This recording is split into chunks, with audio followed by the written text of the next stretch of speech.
For some of us, the idea of AI and data is something distant and unknown, like something straight out of a sci-fi movie. By 2030, AI has the potential to automate up to half of the jobs in Norway. This is no longer just fiction, it's an unavoidable reality.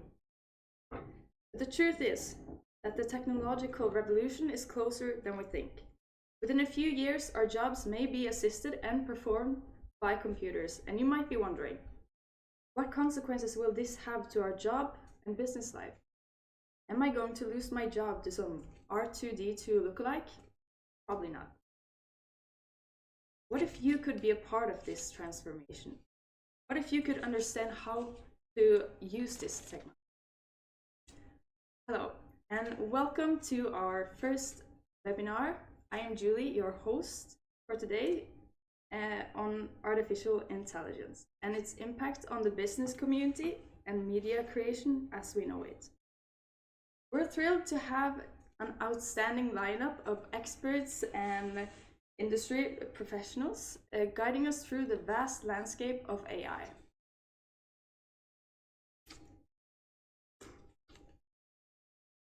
We're fortunate to have three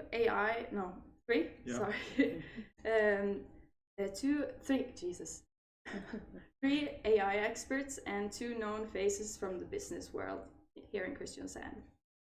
Our experts are Saifuddin Kadri and Sahar Yassin and Isa Lal, yes.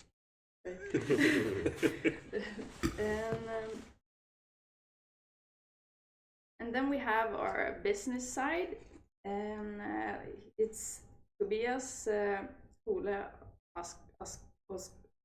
Osgaard and Paul Vehus, and they will be representing the creative industry. And a little about the participants.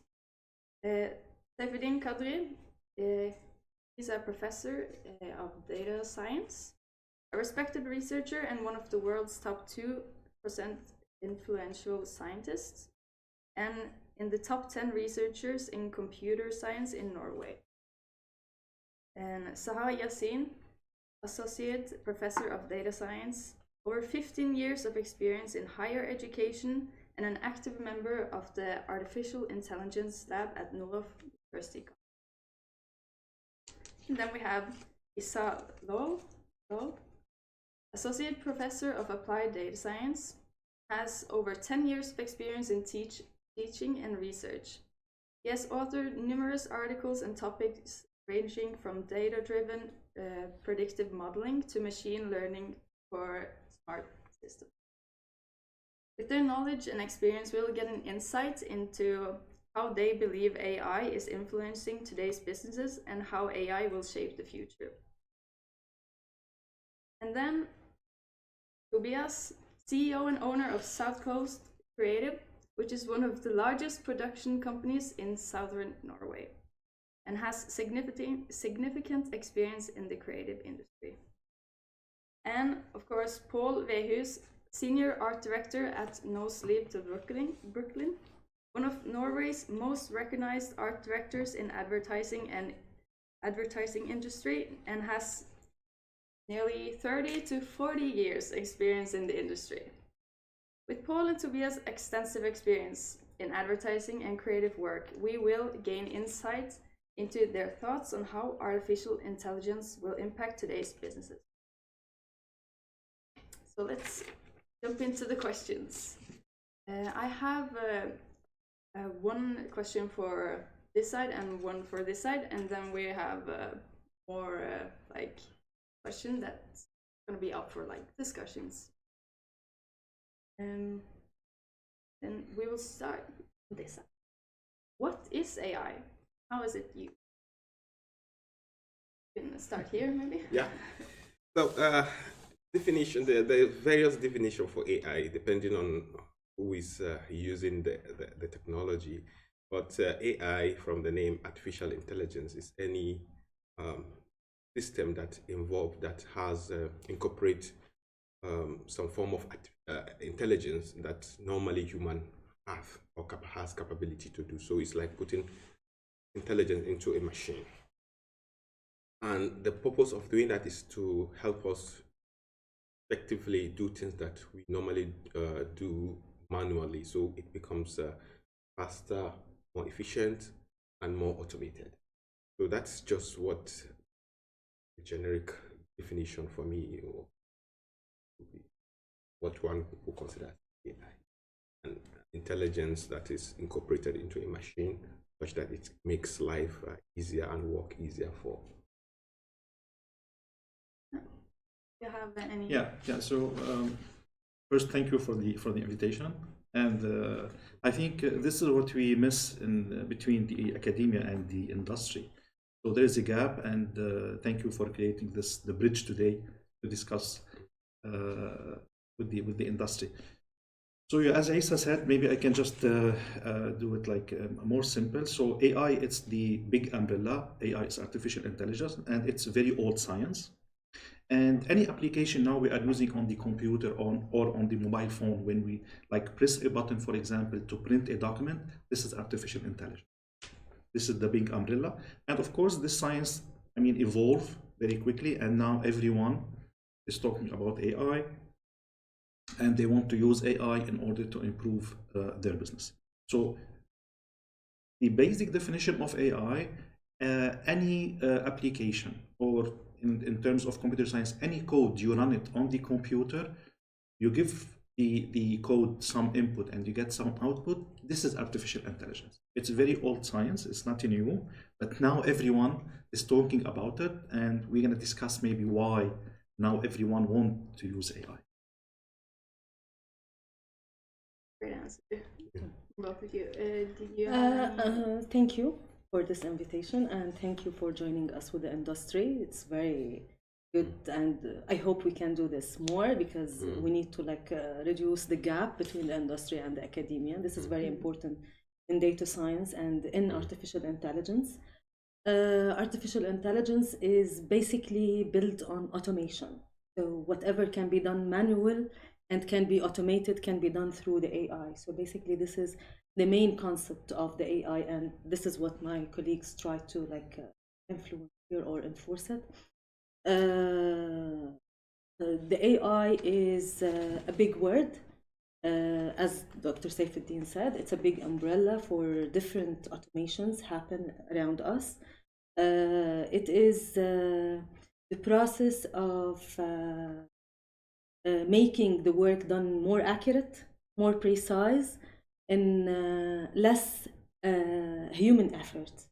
So this is basically the generic definition of the AI. Yeah. I have a question for you guys. How do you see AI impacting the creative aspects, advertising, and? For me, I think it's first and foremost like a great tool to make we use ChatGPT, for example, to maybe kickstart a creative process. So if we have a lot of ideas, AI is great to maybe form a structure or something. Maybe it sets us in a form of creative thinking or a process, and then we start the process. So it's more like a tool for us to make more things more efficiency. Yeah. That's a great way to take the use of AI. It is probably the same thing with me. I've been working with or at computers, I should say, for 30 years. When I started in the business, there weren't any computers. When they came, I learned how to use them, but I don't understand anything about how they work or why they do what I tell them to do. So that is up to someone else. I don't need to understand that, and I don't need to understand how artificial intelligence works. But I love using it. One of the tools or softwares that come out are really brilliant, and I'm amazed at how fast it goes and how fast the development goes. It gets better for every second. So it's really exciting time to be alive and to study, I guess, because what a journey. Because you're starting something really fresh. Even though you say it's an old technology, it's really the last 4 or 5 years that it really took off. So it's a great tool. Scary in some parts, as we all probably will talk about later, but all in all, a great tool. Thank you for our answers. Great answers. And this will be up for discussion. People who have input in the question, you can Jump in. Yeah. How do you think AI will change the way businesses work in the future, and which businesses will benefit the most? Yeah. So basically, actually, it's a start changing. Okay, but it will continue for the coming years to change and to improve the business. I can say maybe 3 different fields that are benefit much from this evolving of AI. So we can say, for example, the marketing can benefit a lot from AI, sales, and customer service. So I do believe these 3 different fields benefits a lot from the evolving of AI, and it will continue. Now, for example, you mentioned ChatGPT, and you notice some creativity of the answer of ChatGPT, and that will keep evolving to see like more creativity. But of course, at the same time, we need to be very careful from the ChatGPT or AI. So we need to keep watching the evolving of this field and to try to get benefit. And maybe just an example of the evolving of this field. Now, if you take Amazon as e-commerce, everyone I think familiar with Amazon, and you order and something. So based on latest study, Amazon said 45% of their sales is based on AI. Because we know that when you go to that website, there is a recommendation system that suggests for you to buy this item if you buy or if you bought this item. So that we call recommendation system, and that system belong to AI, under the umbrella of AI. And they said 40% or 45% of their sales coming from that recommendation system. So they improve their sales by 30% by using AI. So this is, I think. Yeah. Also, like for this example, the Amazon, they actually using something called dynamic pricing algorithms. So basically, they have some algorithms that change the pricing dynamically based on the demands, based on the market. So this is kind of like also application of the AI in some very big examples like Amazon. Basically, AI came at the beginning to automate the manual repetitive processes, like for example, data entry, documenting, archiving work. So basically, this is what started with the AI. But now, those days, we delivered or we reached to a point where the AI is embedded in making decisions, like decision support systems, in healthcare, for example, in diagnosing systems, in personalizing personal treatments for the patients. Like, for example, also like IBM, they have the Watson for oncology, where it's helping in diagnosing and preparing personal treatments plans for the patients based on the tailored features for each patient. So we reached to this point, but the problem is to increase the collaboration between the AI and the personal. So human intervention or human collaboration with the AI is the most important. Also, to just add to what my colleagues have said, is that AI, apart from the fact that it makes life easy for everyone and the business as well, it's also a source of creating revenue. I mean, it's cost effective eventually after a while, because it reduces the amount of manpower that you need to employ, space that you need to have in order to. In the olden days, how we do business, how business runs, is that you need to have a marketing department which they have to go out every day to sell your product or whatever. But now you don't have to do all those things because AI has taken over that part of the responsibility for you. And apart from that, also, we used to make a forecast of how we will budget for businesses and stuff like that manually in the past, where based on our thought and our experience of what happens, the sales we have last year, companies make their prediction of what will happen in the next year. But now that is not done manually because there's always a bias when humans are the one handling that kind of a thought process. With AI, you could forecast what will happen, the sales and whatever, over a period of years, and you can make plan ahead of that. So all those kind of advantage that AI comes with it is something that every business would like to have and operate in their system. And which business will benefit most from it is we're yet to see, because it's evolving, and a lot of business will now clicking into the AI stuff. So you cannot tell exactly which one will benefit most, because each of them will have one need or the other for this.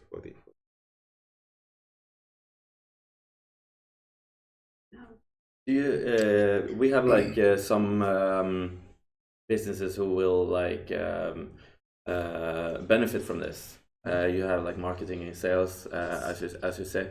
Do you believe that employees in marketing and sales will like not benefit from it, or do you think they can use AI as a tool to benefit even more, or do AI take their spot? Okay, I can just jump in before my colleagues jump in, since I started that discussion. The thought is still in my head. So there's this fear that AI is coming to take off our job or stuff like that. People are concerned. Of course, it's a good concern for every industry to have, but it's not here to take over anybody's job. It's here to transform the way we do. And we have, as a technology, as people, human, we have to evolve with time. In the past, before the advent of computer and stuff like that, we used to do business, and because things evolve, the business does not die, does not go off. The people who are still working there did not stop working. They evolve, they gain the technology, they use the technology, and they move on. And that is the same thing with AI. Whether it's marketing, sales, or whatever, all that the employees of those departments need to do is to learn the technology and use it as a source of improving their services. It's not coming to take over anybody, but it's coming to transform. So we shouldn't fear, for the fact that we shouldn't fear it. We should rather embrace it and use it as a weapon to move on. I totally agree. I'm sure when the car came, everybody that was working with horses thought, "Oh shit, we're going to lose our job." And there aren't that many people that are dealing with horses anymore that it used to be, but they have got new jobs. Exactly. And industrial revolution will take care of that. Exactly. But you're right, it will change. I just needed a picture of a green bench with a sea in the background. Yeah. Normally, I would call Tobias and say, "Can you go down and take a picture of a green bench?" Yeah. No, I didn't have to do that anymore. So I lost my job. Three minutes on Midjourney, I had a beautiful green bench. Actually, you did not lose your job. You can just know how to modify the picture. Yeah. So you need to get better than me in Midjourney to be able to deliver it faster and even better than I can, because I'm supposed to be a creative that are going to use a lot of different tools. Yes. So we need those that become specialists in we just worked with a very experienced German illustrator that has been delivering stuff for us earlier with old school paint and pencil. So she has really embraced Midjourney, especially Midjourney for her, and is no better than us and creating the backgrounds we want. So we have just made a rather large campaign for 24, a fashion brand here in Kristiansand, which is the use of artificial intelligence from the illustrator in Germany, and together with a local photographer that shot the fashion or clothing. So I see no dangers in artificial intelligence towards having a job, unless you don't want to be involved in it. Then you'll lose your job. Yeah, so you mentioned a very important point, because AI is a new technology, and as a human being, we are resisting to everything new. Exactly. Some are. Yeah. Some. So if you decide to not like at least get knowledge about this technology and how you get benefit, in sometimes you're gonna be out. Yeah. So for example, the example that you mentioned about the bench, and you think about like AI can help to get this picture, and he can of course add his creativity on the picture. That means that you are accepting AI, and he is also using this. So what I want to focus here is we need to less resistant and to try to understand and how we can benefit. But if we keep resisting that this AI is not good, it will not help us. It will take our job, and we just keep saying this. Sometimes we're gonna be out. Yeah. So the question is, it gonna replace some jobs? Yes, and it's already replaced. Okay, but it's create jobs. Yes, it creates new jobs. Now the question is, the AI create more jobs or take more jobs? So the answer until now, we can say that AI creates more jobs than take, but at the same time, we need to be aware of this technology. We need to understand how we can benefit from this technology. Absolutely. And luckily, there will still be need for manual work, like making a house or running around on Bystranda, shooting on a music festival, for instance. Yeah, of course. And of course, kindergarten and healthcare and And I believe in like human relations, because we want to we want to communicate, we want to be each other and get each other's backs, like evolve together. And to have AI as a part of it is cool, but I believe like human relations is like really an important thing. Yes, actually AI, as I said previously, it came to just, Sorry, you have to move on. Okay, go ahead. It's okay, go ahead. this is fun. Like talking about this. Have you or your company used AI in a work-related project, and did it have an impact on your productivity and efficiency? Do you have any examples? Well, we've been using ChatGPT, of course, which I love, and it is becoming smarter, and I'm getting better at using it.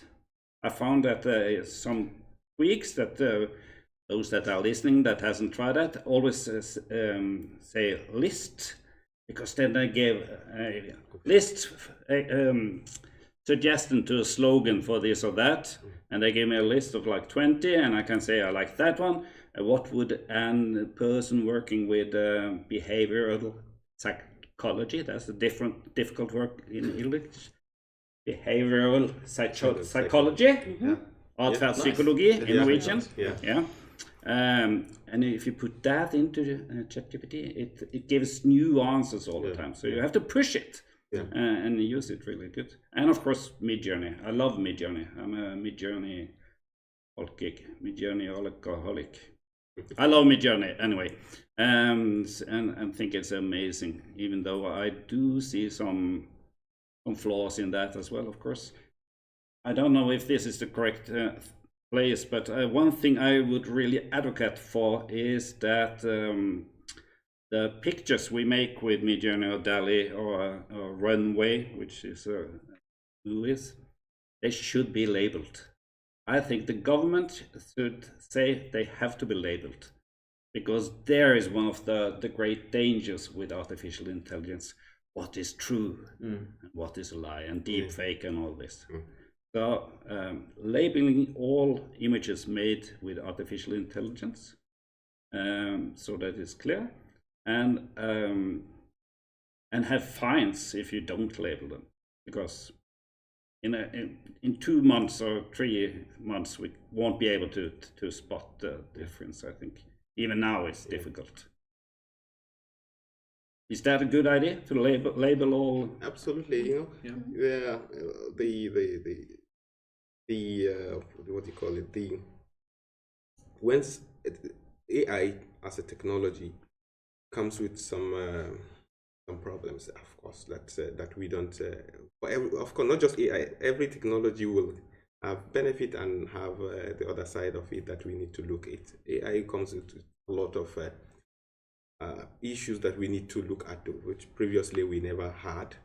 And one of them is the issue that you talk about now. We can generate pictures and videos or whatever it is with AI. We need to specify that this one comes from AI. But now there's nothing like that. Actually, we still have a lack in the regulations and policies that regulate the use So this of is AI. a political question. Exactly. Yes, This is question. like the ethical use, the unethical use, how to control that. We still need the regulations to control those And you need to processes. follow it up, because now it is regulated that if I make myself look better in Photoshop and use it in an ad, it's supposed to be labeled. But nearly no one does that. I've seen Hennes and Mauritz does it. It's probably the only one I've seen. And that's because everybody, even myself, gets off with it. Nobody cares, seems to. But that is a real danger, I think. Yeah, so I think once maybe because the technology has not matured to the extent that it becomes a commonplace, like every other thing. Once it becomes a commonplace, it will be, the government will, the policy makers will definitely have to, when the big data and use of data becomes an issue all over the world, we have the European Union come up with the what do you call GDPR to take care of that. So no one. So once it becomes matured, that it becomes a commonplace that everyone is using technology. Everyone is using. Then there will be policy. There will have to be a policy. Can artificial intelligence be used to recognize an image made with artificial intelligence? Yes. So that it can surveil it or It can control itself. and sound an alarm at the police or anywhere. Absolutely. Yeah. I heard something cool yesterday, because in like the gaming world, you have a lot of gamers, obviously, and you have a lot of cheaters. And I heard this yesterday by a guy who's like in the gaming world, and he said like the gaming industry, they need like the cheaters because they are paying to be in the game. So now they have like an AI. So if you like cheat, they like track how you are playing, how you are controlling the game. So they recognize that. So if you if you create like a new account, AI will shut you out.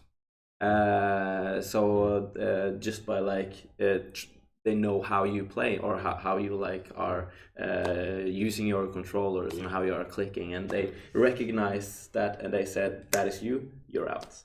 And so I strongly believe that AI can like recognize what is real and what is fake. So that's why I've been losing in FIFA lately.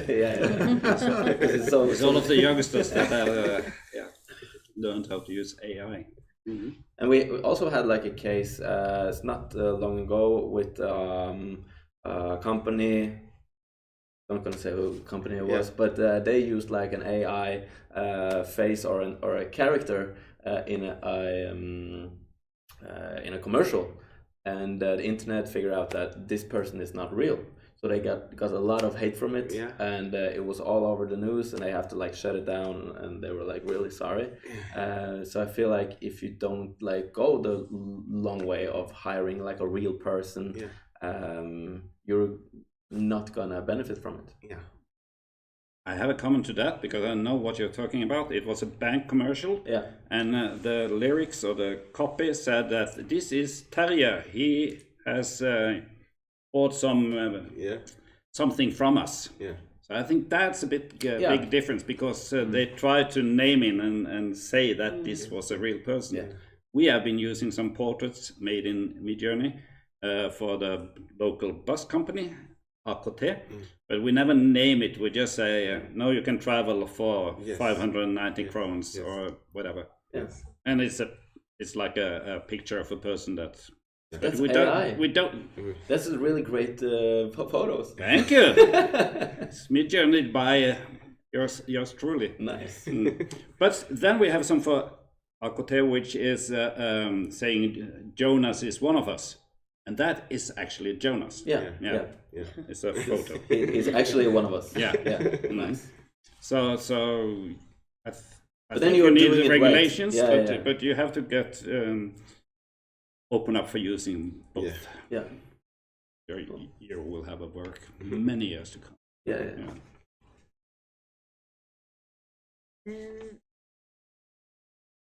What are the biggest problems companies face when they use AI? Okay, yeah. This could be some Yeah, complications. for me, I think it's just the policy. There's no policy now. I mean, every company, because the technology is evolving, it's new, and there's no, and it comes with its own problems, and there's no policy around it. I mean, for example, until recently, companies can decide to use personal information of the staff for so many other things.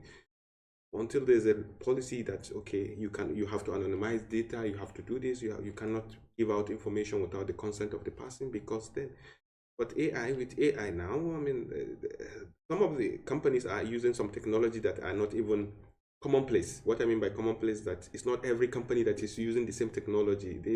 They are customized for their own use. And how do you make a generic policy that covers everything? It has to come with individual companies, and then it involves a lot of study to see what are the negative side. And I'm sorry to say this, but some industries are out for profit. As long as the profit is coming in, nobody want to go to the other side and say, okay, what is it? I don't care about the negative side of it. It's bringing money, more revenue. Why should I worry about that? So it's I don't know. It's kind of it's something that everyone has to sit down and think about it and accept it, that it has come to stay. How do we care for the effect that it will come with, and make policies to see that those effects are taken care of? Yeah. So I think also, in addition to what Asa said, many companies want to get benefit from AI. They are struggling in organizing what they have in terms of data. So as we know now, if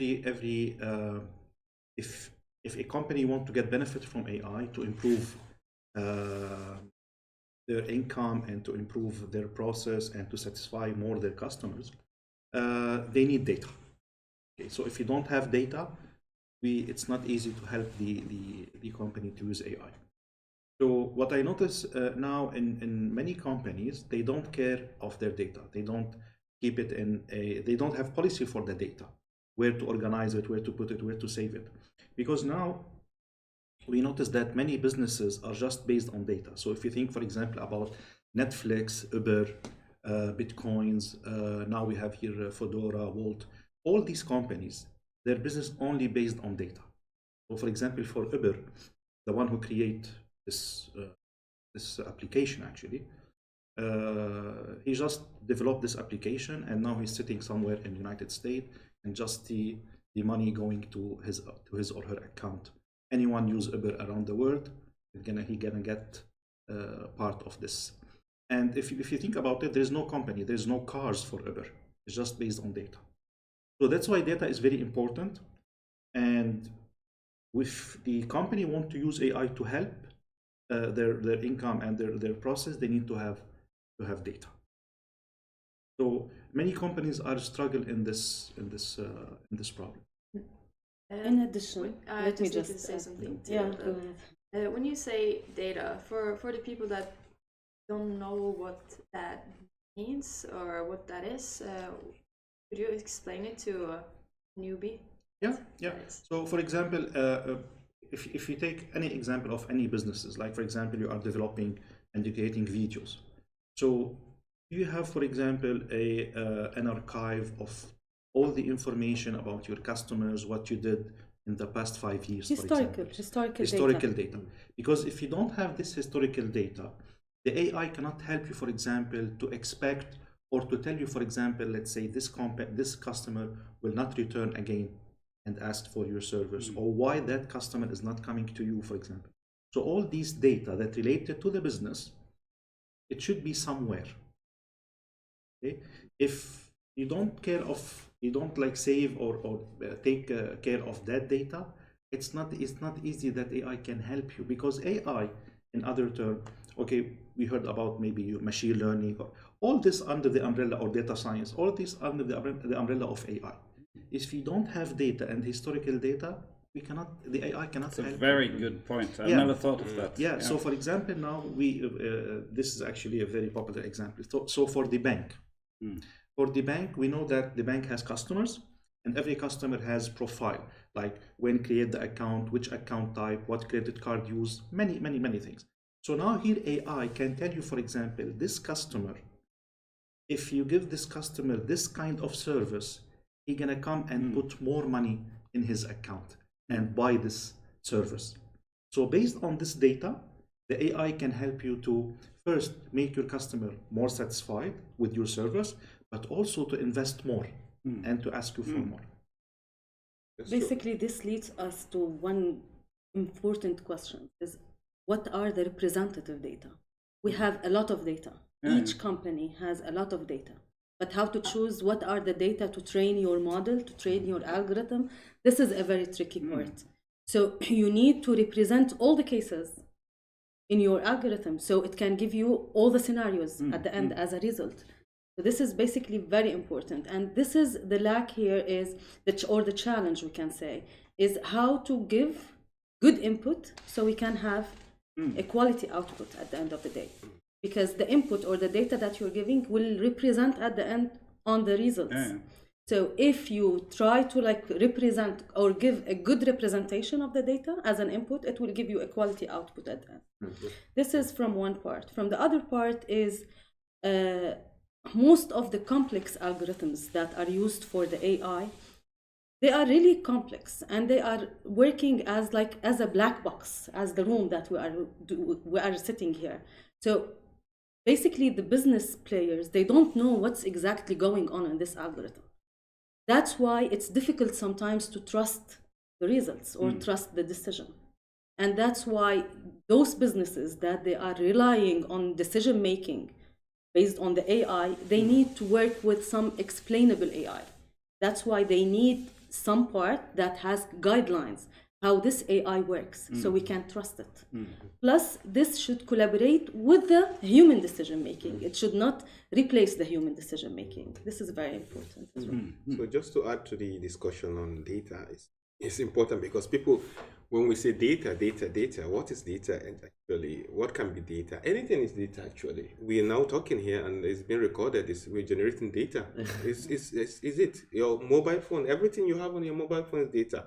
Whatever you do is data. Your interaction is data. You look, whatever, it's just data. Anything that represents an activity or thought process or anything that involve what we do, day-to-day activities, is the data that we are talking. So when we say data, is just the name for this kind of a thing. It could be picture, voice, note, text, message, greeting, whatever you can. It needs to be digitally stored to be called data. Exactly. Yeah. Yes, exactly. So you and me talking like this, that's not data. If it is But recorded. it's recorded. The If recording. it's recorded. Yeah. So we are generating because Well, then it is data. Yeah, I see. this This is on the internet now. Yeah. Damn. when you go to the bank, machines greet you, welcome, or whatever. Immediately, it captures that you are in the bank. They are storing that information. It becomes a data for them. If they want to see how many times you attend, you are in the bank premises, they have the record there. They can see the record. You don't have to tell them. They see that, oh, he was there today. He signed in here somewhere here. That signature or just it becomes a data for them. So even more important than ever to store in the correct files and in a correct manner and order. I'm sure all students as well can recognize that they have stored something somewhere and called it fix later. And a month later, they're supposed to find that file and they can't find it. So we need it's ever more important to store in correct orders. I see that, yeah. I was searching for an old logo for an hour today because it's gone into the old file and an old server and under there. Yeah. And you change your Mac and then it's... Yeah. You lose much of it. Yeah. So we will get better at filing. Absolutely. Yeah. Is this why Starting today. every time I'm on Elkjøp, for example, they say, "What's your number?" And then they Yes, always like they open all the records. "What's your name? What's your number?" And then they know that I was there at that specific time. Of course. Yeah. Clever. And I can send you a message 5 years after you bought the Mukka Master. Yeah. And say, it's Do time you to get a it's new time Mukka to get a Master. new one. I like it when whenever I'm working out at SATS, when I come home, they are sending me a text like, Selvskryt. "Great to see you here." Yeah. After 1 month. Yeah. But it can even get a little bit annoying. I've got an MG You get car. that message all the time. Like, No. Great to see you here at No, SATS again. I'm afraid not. But in my car greets me, and it's like a very mechanical, automatic voice. Yeah. Have a great day. I don't want to hear that early in the morning from a cheery. But I guess that that's another question. That's comedy. More like that. For a newbie in AI technology, where would you start? Like, if you want to learn how to use AI to do whatever, it's so much you can do. So where do you start? Because I know a lot of people, and especially like parents and stuff, they have heard of it, but they don't really know how to use it or where to start. Just to okay, I will start with let me try to answer part of it, and then my colleagues will jump in. So it depends on the age bracket or the generation. If you are among the young generation here, AI, the use of computer and mobile phone and smart system has already been part of the life of young generation. They know how to use this so easily for them.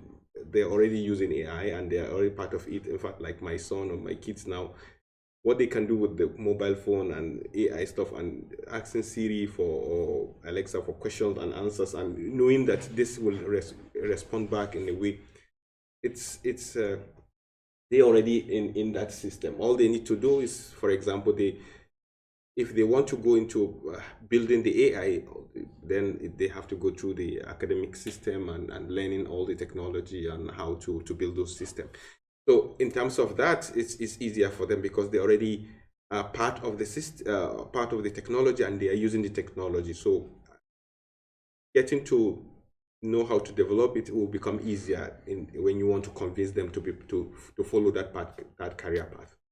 For the older generation, it's a bit of a struggle, for example, because we tend to, as we said before, there's this kind of the fear of last time we were discussing with my colleagues about Tesla, so we went and tried a Tesla, and you enter a Tesla and you don't see the dashboard is empty. There's no, there's no all those instruments systems there that to tell you the speed you're moving and stuff. Everything is on the pad somewhere there. You don't feel like you're in a car. You feel like you're in a, How do I trust? How do you trust the system when you cannot see that fear is there. So if you're an elder generation, then it takes time to get yourself into the system. I mean, you don't want someone to when you back home in my home country, Nigeria, a friend of mine installed Siri to control his house and stuff like that. So, and he invited his grandmom to his house, and suddenly, on getting the home, he just said, "Alexa, turn on the light," and suddenly everything just turned on. The grandmother almost fainted down because she was scared that something just come up, and that kind of Who's Alexa? who's this ghost? Where is she? Who's turning on the TV? Who's turning on the light? Who's turning? What is happening in your kitchen? That kind of. It's so it takes time to get into the system and to believe it and to get into it. But over time, I guess we will get there. Yeah. So here we need to differentiate between startup companies that they just want to start their new business, and the company that they're already running. So I receive I have many friends coming to me and said, okay, now we decide to open this startup and we want to use AI to make money faster. So what we can do, how we can start. So the things is, we don't expect from the business owner or the one who built the startup to know about the technology and AI, because that you need some expert. So you need to come to us maybe, or to anyone working in this domain to study what the type of the startup, what the type of that job. Then we can decide together how can we improve, or how can we use, how we can integrate the AI. This is basically the first step to start thinking. And Is there any tools that has been that people can use or start? so there's many tools, but again, we should see the what type of the work.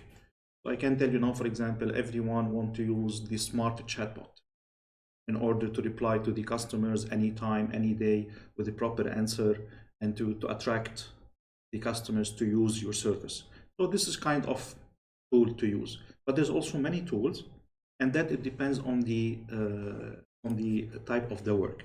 And now because we are talking about the marketing, so now we see that the AI help us to do target marketing. The target marketing is very important. So you receive like advertising of what you like. So this is the target market. There's many tools. Actually, those tools also, they need to be customized or tailored based on the business needs. And that's why they need some like, we can, not experts, but at least experts, in-house experts who can like just lead and maintain the chatbot or the virtual assistant or even the marketing campaigns. So they need experts. So they need experts' hands to work with and to develop and to customize it based on the business need. Just to add to what my colleague said, in case if you mean that do we have only a tool, a single tool that is called AI tool? We don't have anything called a single tool called AI tool. Each tool, each application or is a standalone application that is meant for a particular problem or stuff like that. So AI is just like a generic name for it. So there's no like one single AI There is tool. no technology called AI. No. There is no one technology called AI. AI is a domain. It's a domain. So, It's not a tool. It's a domain where you. It's very easy to get overwhelmed. Yeah. Because there's so many softwares you can try and check out. Yeah. I think you just start with one. Yeah. Because you talked about photo generative. That word, I know. Yeah. Can you say how does that work? Do you know, or how did you start using it? Well, I started because I was curious. I'm lucky to be curious all my life. I guess that's why I'm still in advertising, even though I'm an old man.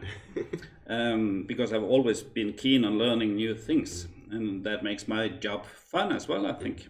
Well, AI, as far as I understand, behind it starts with peeling away everything that's not supposed to be there. I'm looking at you guys now, and then you sit back with something that looks like an image. Yeah. What that is, how that works, I couldn't care less. Yeah. That's up to you guys to know and to understand and to work with. I use it putting in prompts, bicycle on the beach, and out comes a bicycle or a picture. And I think that it's been really much becoming much clever at understanding what I want. In the beginning, I had to tell them what kind of objectives and cameras I wanted to use, and Blender and Lookity. Is it? This is the training part. Is it because? But now This is the training part. Yeah. So you Because train They're your saving the data. exactly. Yeah. You trained your system with the correct data that you want. That So, suits you. Every time it's giving you a response now, it look back at your historical prompt that you have provided, and it's try to customize refine the output such that it becomes even better to use. And it's amazingly stupid sometimes as well. Yesterday, I wanted a picture of a man that was supposed to look like he had eaten blueberries. Midjourney couldn't fix that. There came some blueberries popping out here and there, and probably Because if I it use doesn't some have a more time with history. it. It doesn't have a history for that. No, it doesn't have a history for blue lips. Did you try the tool that takes the very old photo, black and white, or grayscale and make it colorful? I have tried it, yeah, and it works. is, and even some old photos that come alive or sort of come alive. Yeah. So this is Do some this is expressions. AI. Yeah. But yeah. But where does the AI find or make those photos? Because I remember I could like I believe have a photo of me, my face, and then AI would like generate it into an artwork. Yeah. And then I heard like that's a problem because the AI is stealing artists' work, generating that photo of myself. Yeah. So when we use AI, do we have any like problems, legal problems, and with rights from other artists? Are they stealing, or are they actually making a guy eating blueberries, riding a bike? So just answer the questions kind of in a way. When, again, there's this misunderstanding of what AI is. AI is not a person that sits down somewhere and collect information and draw and stuff like that. It's gathered information from different sources. So when you ask it for something else, or draw a picture, it starts looking for it searches the whole of the internet. The whole of the internet is, I don't know, wherever your imagination will be, that is where the internet is. That is the limit of the internet. So you can put your imagination to work and see. So it searches everywhere and collect information that's related to a man, a blueberry, all the pictures that are there on the internet that has blueberry or man will come together, and then it will try to look at the pattern in those collected images and come up with the most dominant pattern there and present it to you as this. So basically it's not creating something new. No. And that's why I thought as well. So it goes round and round and collect as much data related to what you asked. But they even collect Tobias in old photos. Yeah, absolutely, because it's collected. So is it a little bit of Tobias' work in new AI images? Somewhere. There's no, But when I accept all my cookies, I know that someone is going to steal my face, probably. or I'm giving my face away. So it's just one hair. It's a collection and looking at the pattern. After collecting, it looked at the pattern and see the dominant pattern in that set of information it has. It's presented as the best option for you. So that is how it works. That is why for those who use ChatGPT to write reports and other things, because you can use it to the list, it just gives you a list of information that has been in existence somewhere before. Someone has asked about this and this and this, so let's put it together again. But it's used enormous amount of information all over the internet. As long as the PC is connected and it's connected to the internet, and there's a document somewhere that has that information, it has actually that. So it's just a way of that is how it generates information. There's nobody sitting down behind somewhere and writing. It's just the information that we have provided on the internet is what is being used. And if you look at, but when does sometime in the future come a jumbo jet with American lawyers saying you taken that part from Andy Warhol's image? You have to pay me, or are we safe? Can we just work on? Yeah, it's interesting. It's interesting, yeah. But we don't know if there will be a lawsuit in the future sometimes. No.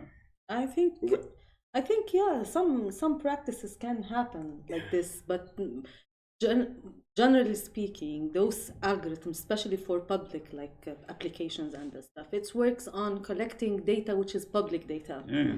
So the public data, which like you can go to Google to search for images for old people. So it can just take the pattern of the wrinkles that are there and start building layers in front of your photo, for example.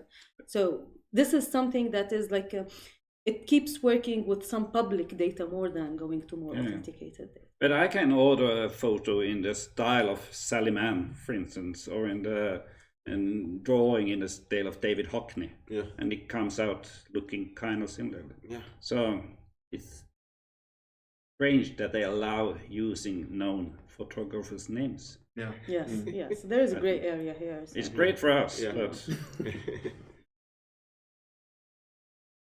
Well, that's all we and do for today. Is amazing answers and input, and my head is just everywhere, just thinking about all the possibilities, because there's endless. But embracing this technology can take our local businesses to new heights, create jobs, and prepare for a future where technology is the engine that drives. and can I say one thing in the end? Because I think you was talking about earlier that the physical meetings will still be valid. And I work in a company that works with Palmesus, which is a big music beach party here in Kristiansand. And we get the sponsorships from the largest companies in the world, like McDonald's and Coca-Cola and Budweiser.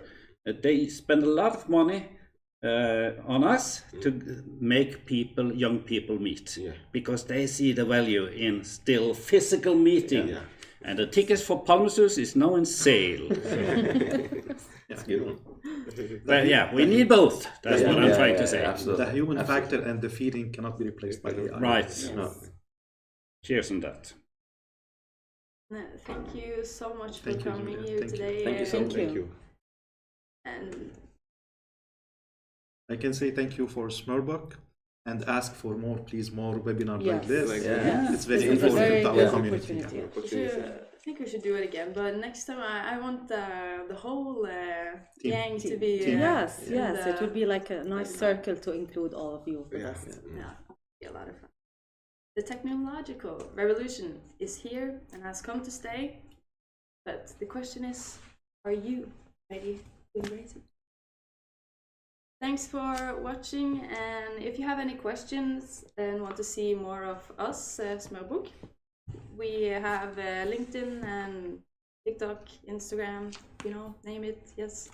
And yeah, that's it. Thanks for watching. Thank you. Thank you. Oh, nice.